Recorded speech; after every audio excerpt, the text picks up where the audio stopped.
আসসালামু আলাইকুম। আশা করি সবাই ভালো আছেন, আমিও ভালো আছি। কিন্তু আজকে রাতে বৃষ্টি হওয়ার কারণে আমাদের মতো কৃষকের স্বপ্ন একদম মাটির সাথে মিশে গেছে। আমাদের মতো কৃষকের ছিল অনেক আশা, আজকে এক রাতের কারণে আমাদেরকে করে ফেলেছে নিরাশা। গত রাতে আমাদের এই জায়গায় অনেক বাতাস এবং বৃষ্টি হয়েছে, তার কারণে আমাদের এই ভুট্টা গাছগুলো শুয়ে পড়েছে। শুধু আমাদের না, এই জায়গায় অনেক মানুষের ক্ষতি হয়েছে।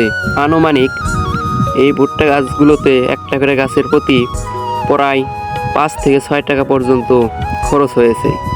এইরকম খরচ হওয়ার পরেও যদি এইভাবে ফসলগুলো নষ্ট হয়, তাহলে কৃষকের মন কিভাবে ভালো থাকে? অনেক কৃষকের আজকে এইরকম ক্ষতি হয়েছে। একজন কৃষকের যদি 5 বিঘা ক্ষেত এইভাবে শুয়ে পড়ে, তাহলে ওই কৃষকের কি থাকে আর? ঠিক এমনই হয়েছে, একজনের প্রায় 4 থেকে 5 বিঘা ক্ষেতের ভুট্টা শুয়ে পড়েছে।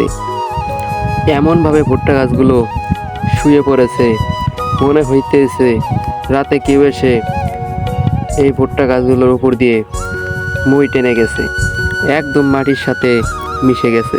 আবার এই জায়গায় অনেক বৃষ্টি হওয়ার কারণে এই জায়গায় ভেঙে একেবারে ক্ষেতের মাঝখান পর্যন্ত চলে গিয়েছে। কিছু করার নাই, আল্লাহ যা করে ভালোর জন্যই নাকি করে।